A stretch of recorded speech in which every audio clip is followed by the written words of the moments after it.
Bonjour, c'est Frédéric. Alors pourquoi sommes-nous confinés aujourd'hui?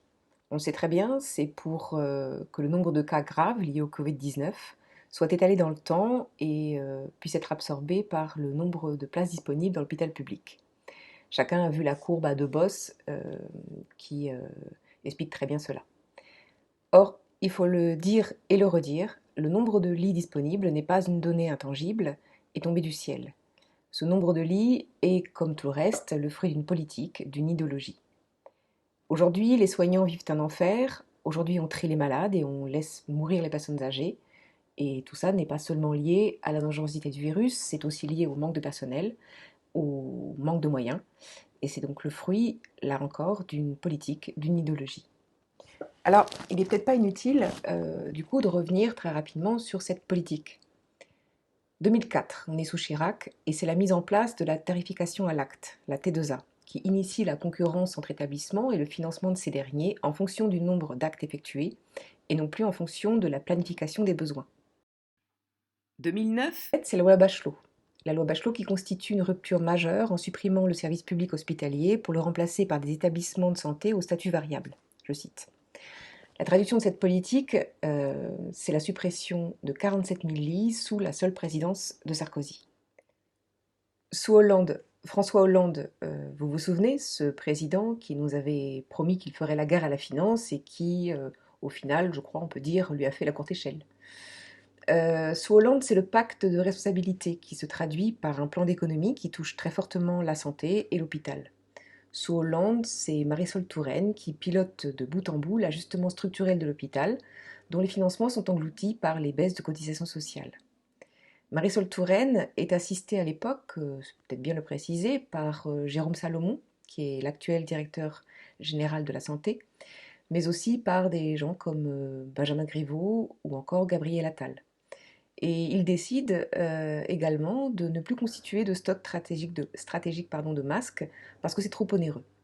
La traduction en nombre de lits sous le quinquennat Hollande, c'est une baisse de 17 500 lits. La traduction encore, on la constate aujourd'hui, c'est l'absence de masques disponibles pour protéger la population face au Covid-19. Alors depuis 2017, pas besoin de vous faire un dessin. Tout ça a continué bel et bien comme avant et on a à l'esprit les manifestations euh, tout à fait récentes pour la défense de l'hôpital public. Résultat, en 2 ans et demi, 4 170 lits en moins. Au total, depuis 2007, eh bien, ça fait un total de 70 000 lits en moins pour l'hôpital public. Alors j'évoque le nombre de lits, et j'aurais pu tout aussi bien citer les 8 milliards en moins en 10 ans pour l'hôpital, le fait que la France n'est non pas troisième, mais 12e en termes de dépenses de santé rapportées au nombre d'habitants, ou encore la réduction du personnel, la multiplication des contrats précaires, l'introduction des méthodes managériales. Et on aurait pu croire à une trêve dans tout ça depuis le début de l'épidémie. Eh bien non, le plan de la Caisse des dépôts et de consignation qui a été révélé par Mediapart et le cas du CHU de Nancy montrent que tout ça continue bel et bien comme avant. Tout ça est le fruit de décisions. Tout ça est le fruit d'une politique, d'une idéologie. Une politique qui, il faut le dire, est inconséquente et inhumaine.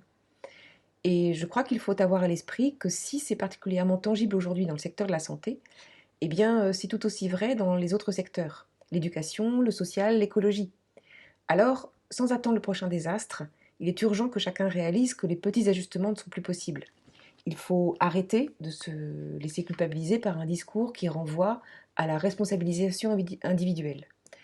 Bien sûr, il faut se confiner, bien sûr, il faut trier ses déchets et, si possible, aider bénévolement les plus démunis.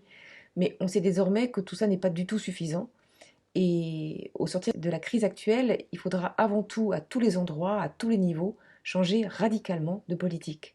Parce qu'à force de faire des économies sur le dos des services publics, à force d'organiser la disparition de l'État et de ses moyens, ben ça nous coûte aujourd'hui réellement un pognon de dingue, et pas seulement. À bientôt.